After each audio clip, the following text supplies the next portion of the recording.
ছট পূজা ধর্মীয় ও সাংস্কৃতিক বিশ্বাসের একটি জনপ্রিয় উৎসব।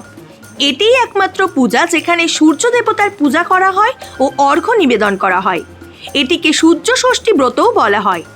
দীপাবলির ঠিক 6 দিন পর এই উৎসব অনুষ্ঠিত হয়। এটি মূলত উত্তর ও পূর্ব ভারত জুড়ে উদযাপিত হয়।